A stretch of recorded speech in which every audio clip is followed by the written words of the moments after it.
Alright, good morning YouTube. We're out here on a sweltering hot mid-July morning in Florida and we're talking about folding saws. So you're looking at every folding saw I own and we're going to talk about each one of them and actually demonstrate how they perform. So very ambitious project. I guess we could start off by naming them right out of the gate. Swiss Army Knife Huntsman, Swiss Army Knife Ranger Grip, Opinel L12, Bahco Laplander, Silky Ultra Accel Curve 240, and a Silky Katana Boy 500. So buckle up, here we go. Okay, we'll start off with the two pocket knife saws. So this is the Huntsman and the Ranger Grip.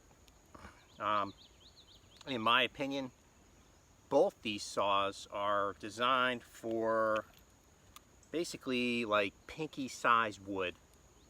So if you're trying to feed a twig stove or do small like figure 4 type traps or whittling, this is your huckleberry.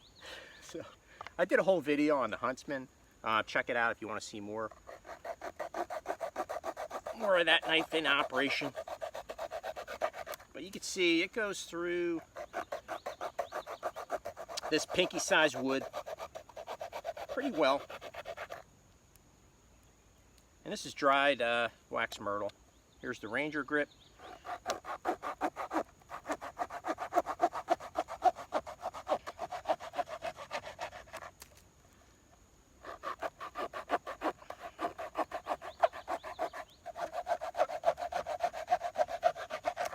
Same deal.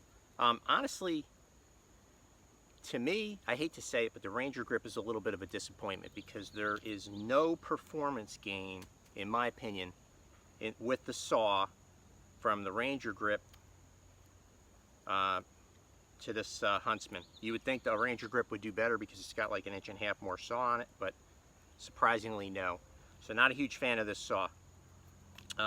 Really the knife overall, I don't care for it. But anyway, I guess we could do some notches real quick, just to demonstrate.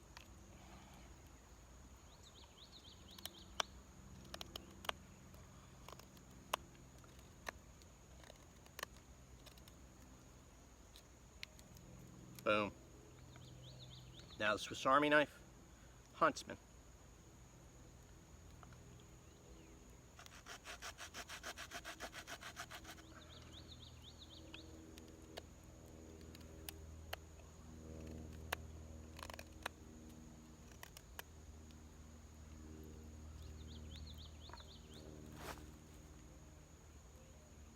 Just that easy.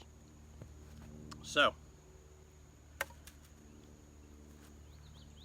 these two knives, in summary, fantastic for light duty bushcrafting, backpacking where you've already got a shelter and really the only thing you're going to be doing is maybe building a fire. It's around town carry. Great tools for that. Saws work very well for their intended purpose. Where I see guys starting to get into trouble with these Swiss Army knife saws is when they start trying to cut wood bigger than thumb size. And don't get me wrong, I mean they'll do it, and I'll demonstrate that now, but frankly you're asking more from this tool than what it was designed to do. And you know you brought the wrong saw when you're sitting there and you're working on something and you're working on something and you're putting a lot of effort into it. You're just really not making good headway, which is exactly what it feels like is going on right now.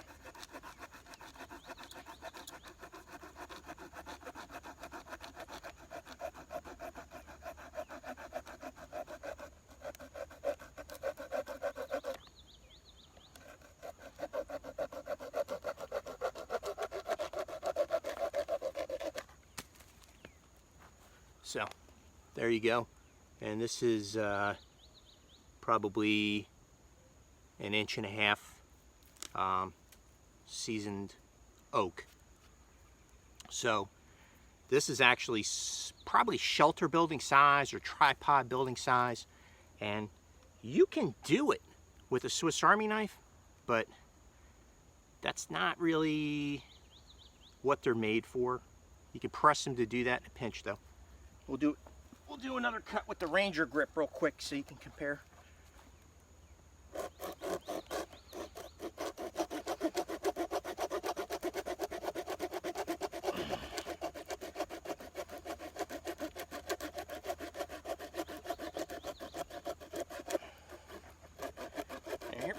This Ranger grip, for some reason, it likes to stick.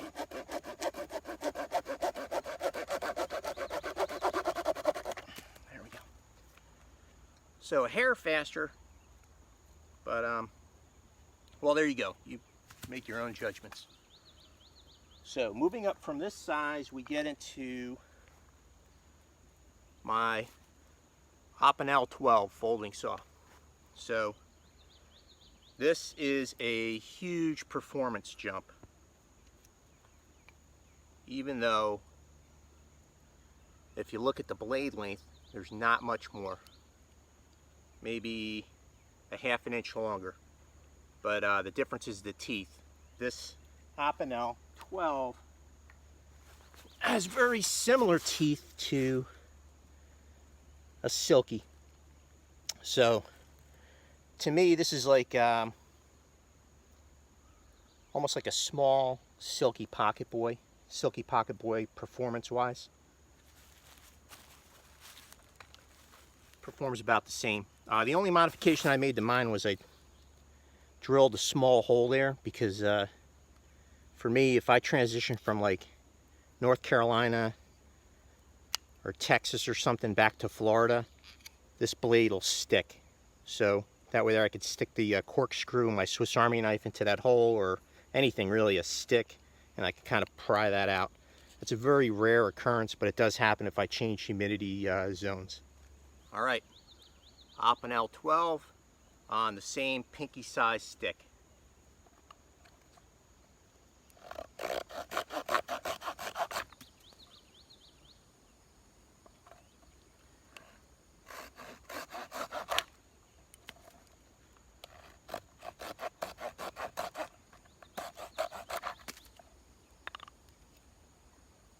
There you go. Moving up to the 1.5 inches.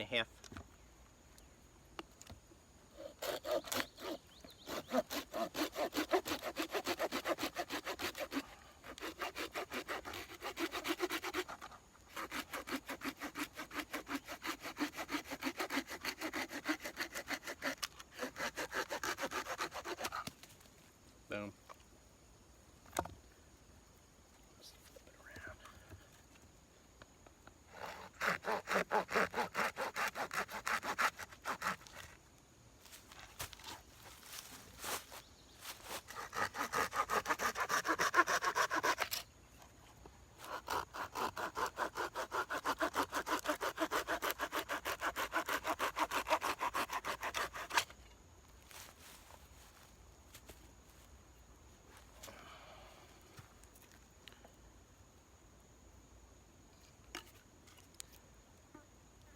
Opinel 12. All right, here we have a piece of dried pine. I'd say it's about 2 inches. Still using the Opinel 12.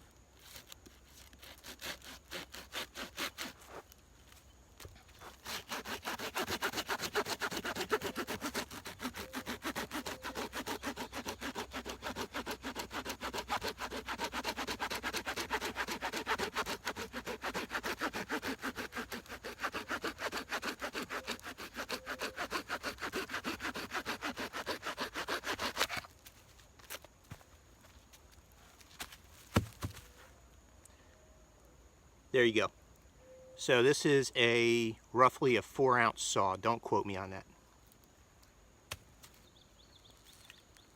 So jumping up from the Opinel 12, we're going to get into a 7-ounce, roughly, Bahco Laplander. So if you're a bushcrafter, sorry to inform you of this, but you're pretty much mandated to buy this saw. It's in the handbook. If you didn't get the handbook, you know, you have to get this saw. All right. I was joking around about that. You don't have to buy this saw. Matter of fact, there's kind of like a little bit of a backlash against the Bahco Laplander right now. A lot of guys are jumping over to the Silky. This is still a great saw. Nothing wrong with this. But anyway, we'll start off with some thumb-sized dried wax myrtle. Boom, right through it. All right. Do a notch real quick.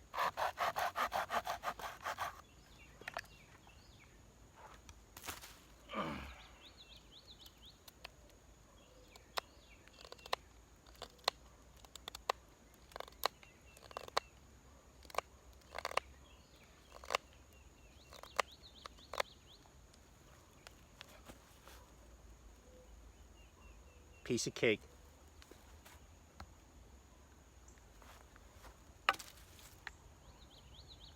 One-inch dried oak.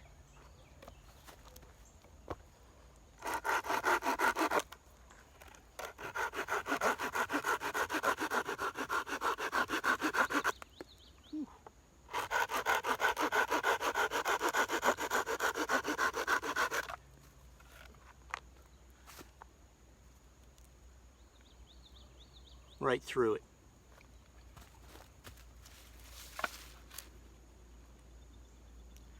An inch and a half green oak.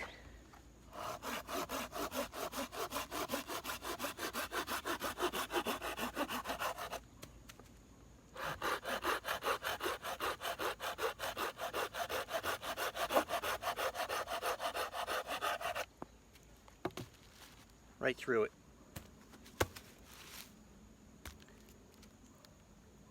All right, 2.5 inch dried pine.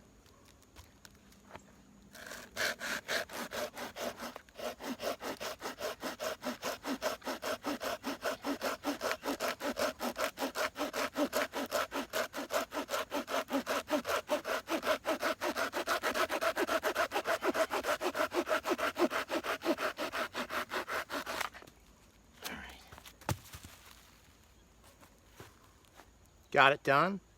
I'm not going to lie though, I got a little bit of a tricep burn going. It can do it, but that's not something that I would want to do repeatedly. It burned a lot of energy and fatigued my muscles a little bit. Okay, now we're stepping up from the Bahco Laplander to the Silky Ultra Accel Curve 240. God, that's a mouthful. So these are the large teeth, so it's a 7.5 tooth size. And I want to say this weighs about 10-ish ounces. So what do you get for that extra weight and bulk?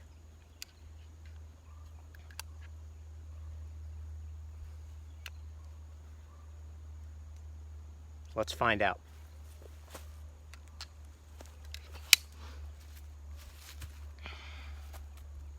Start off with our thumb-sized wax myrtle.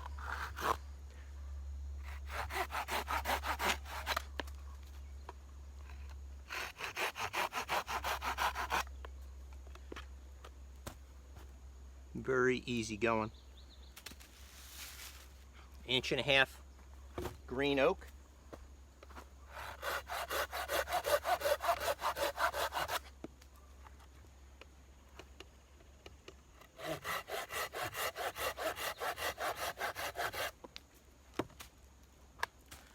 Also effortless. Ow. 2.5 inch pine. This is where the Bahco started to punch above its weight class and have a little trouble with it.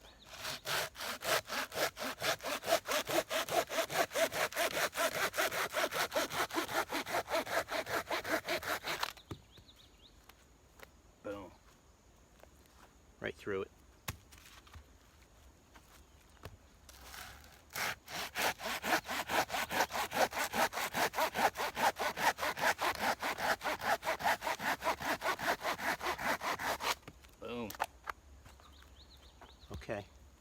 So from a user perspective, that was much easier to accomplish. Like, I didn't hesitate to go in for that second cut because I wasn't fatigued, I wasn't feeling any muscle pain, nothing. So this is definitely more efficient when you start getting into larger rounds. All right, here we have a little pine storm blowdown.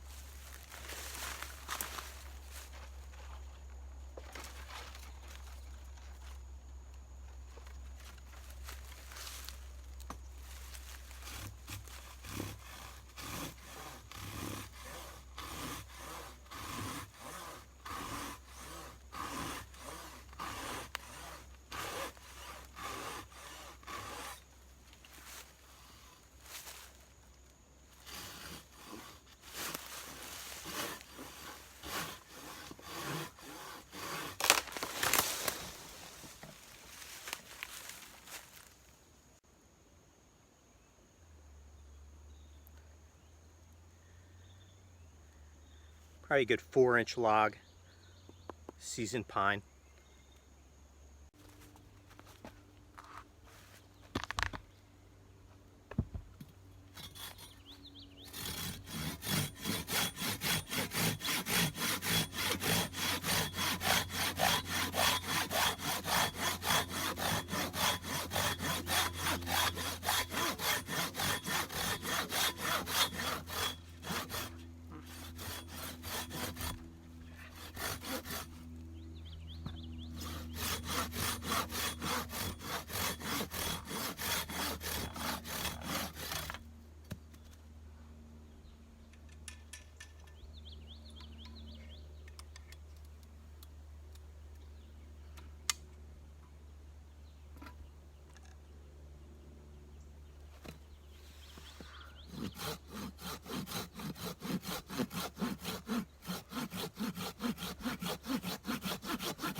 So I could definitely cut this 4.5-inch dried pine round with this Silky Ultra Accel, but I did get the tricep burn. I got a little winded, and it's like right now I would not want to have to make another cut on that piece of wood. I would need to like catch my breath for a minute. So I got the same feeling with this saw trying to cut this that I got with the Bahco Laplander trying to cut this.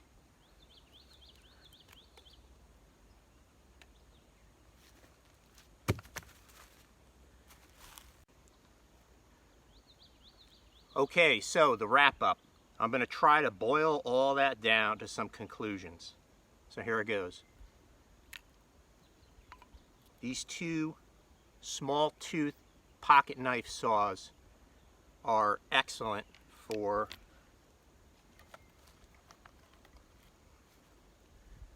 thumb size wood or smaller. So if you're going out into the woods to do some bush crafts, some crafting like traps, small projects, build a small fire, you have a twig stove, let's say, and you want to feed it, these knives are ideal. So they can do larger work, but it's going to start getting painful for you as a user. It's going to get uncomfortable to cut through larger wood. So if you stick to what the saw was designed for, you're in great shape.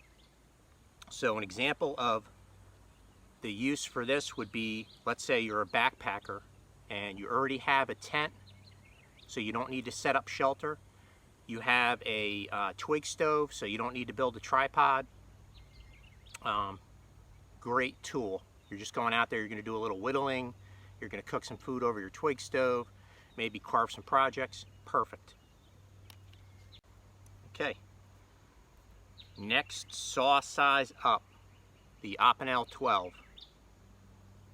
So this managed very well with small thumb-sized pieces, 1.5 inch, 2-inch wet and dry oak, and it did all right with the larger 2.5 pine, 2.5 inch size pine. It got through it.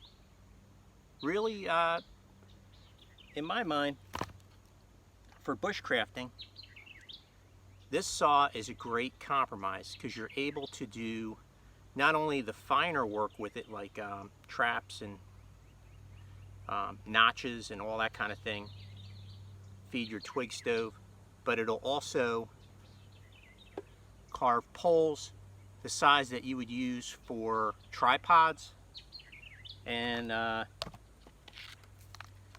shelter construction, all the way up to you know, if you got some larger pieces and you want it to do whatever you're going to do with these, it'll handle it. It's right on the edge of its comfort zone, but great saw for that. Bahco Laplander is kind of in the same boat, but it had more trouble from a user perspective with the 2.5 inch dried pine. This was a little bit of a struggle with this size wood. So between these two saws, being as this one weighs 3 ounces less and cuts better, I prefer this one.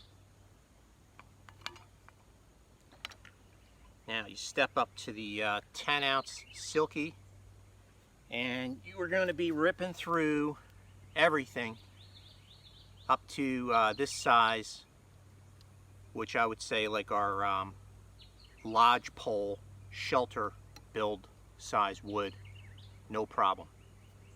So if you're going on a trip where your intention is to construct a complete bushcraft camp from the ground up,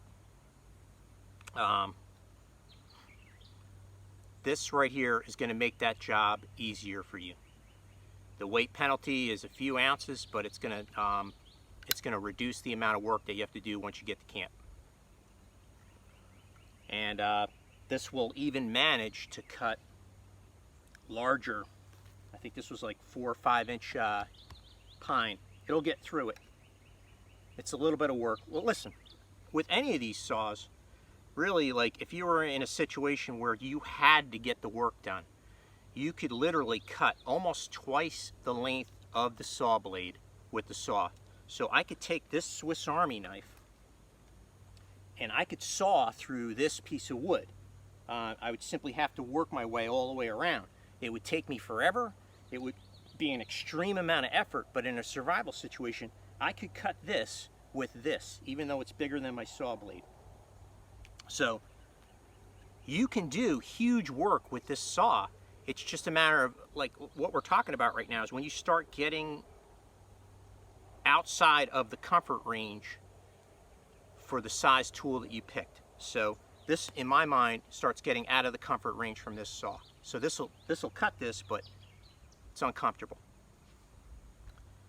When you get to this size wood and larger, you step up to the Katana Boy 500. So in my mind, the because of the weight of it, I don't even know how much this thing weighs. I mean, it's got to be pounds, right? But so that kind of takes this out of the backpacking realm. And what this saw would be good for would be homesteading. So cutting firewood around your house, or like we had a hurricane last year, I think, might have been the year before, come through this area, and it took out a bunch of trees, and this is what cleared them all out. if I was going canoe camping, if I had a pack mule, ATV, it's a great saw to bring along, right? You don't care about weight or size because you got a vehicle that's going to carry it. And honestly, this is a fantastic size saw to keep as a get home tool in the back of your vehicle. So if you're, let's say you live out in the country and you're coming home and there's a tree down across the road, perfect saw for that. It folds up fairly compact for a vehicle saw. I mean, definitely more compact than like a bow saw. You don't have to worry about it leaking gas or oil in the back of your car. And this thing's gonna, I mean, unless you live in California and you have like a sequoia tree come down across the road, this thing's gonna get you home. So you could actually step it up to the next level as far as bushcrafting with a saw like this. Now you're starting to get into like complete cabin builds, furniture builds. Really, it's limitless, the kind of projects that you could do as long as you had enough time. But this takes a lot of the work out of the bigger jobs. Like cutting this 4 to 5 inch piece right here was, I don't want to say it was completely effortless, but it was way easier than it was with this saw. I could have continued on and cut multiple lodge poles like this one right here without fatiguing with this saw. So there you go. There's my saws and their intended uses in the field. I hope you found this video informative. If you did, don't forget to thumbs up it and subscribe to the channel for more content like this. And thanks for watching.